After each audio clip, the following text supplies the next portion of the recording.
Facebook Live. This is my first ever video driving. I'm not going to be looking at the camera, but it's like nicely magnetized to the front, in front of the steering wheel. Anyways, I spoke to someone today, and we were talking about how you can get divine inspiration through like Rabbanim and through Hashem or Tehillim or Igros HaKodesh or like mentors, and you can listen to your inner voice.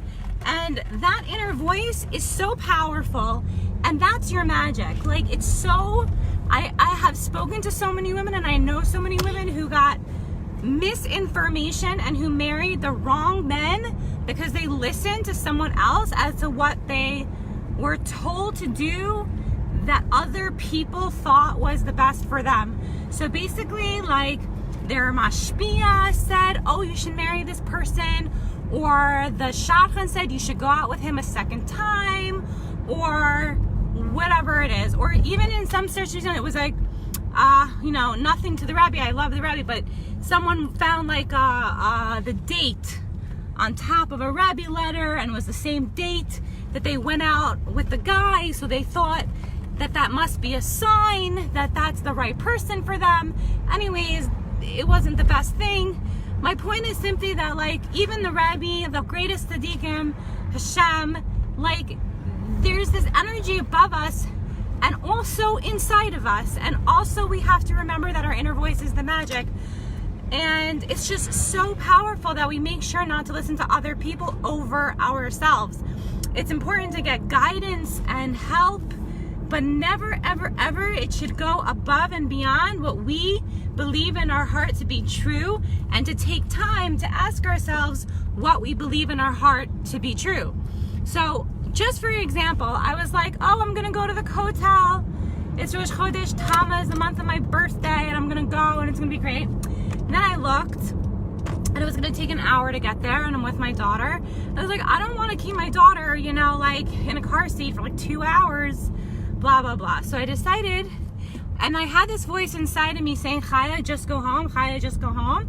And I was like, no, I have 3 hours, like, before I have to put her to bed, like, I'll do something, I'll go out. And my rationale was like, go out, do something, and spend some time, outside of the house.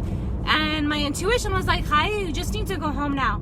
But rationally, it didn't make any sense to just go home, because I had like 3 hours that I needed to pass, and sometimes if I'm home all day, it's just nicer to go out, and I was already in the car. So rationally, it made sense to just continue to go out somewhere and do something for a little bit while I'm already out. But intuitively, I said I should just go home. So the reason that I'm sharing this is because then I was on my way to go just locally somewhere, and I get a phone call from my father, who just showed up at my house. And I really would have wanted to be at my house when he arrived, not 20 minutes later or whatever, because he's doing something that I really want my input to be inputted in. So the fact that our rationale is sometimes so different than our intuition is only like something that we just have to work on, to trust our intuition, to trust our voice, to trust that, like, that voice inside of us is our magic. It's not about listening to people or places or thing, or listening to our rationale as to what we think is best, or what we think society says, or what we think we're supposed to do, or how we're supposed to look, or how we're supposed to dress, or, we just have to ask ourselves intuitively, like, what am I saying, and go with that, and go with the gut, and not necessarily allow rationale to overpower that. It's not like if it's your emotions, if your feelings, your feelings aren't always accurate, but I'm talking about intuition, which is like a feeling inside of you that's not crazy, that's not urge-based, that's not overly emotional. It's just a simplistic feeling of what's best for you.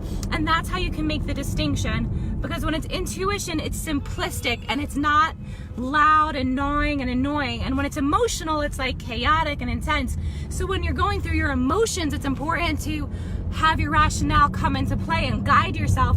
But when it's your intuition, you just need to follow it and not try to figure out why you feel the things that you feel, and just believe in yourself and believe in your voice, and that's your magic.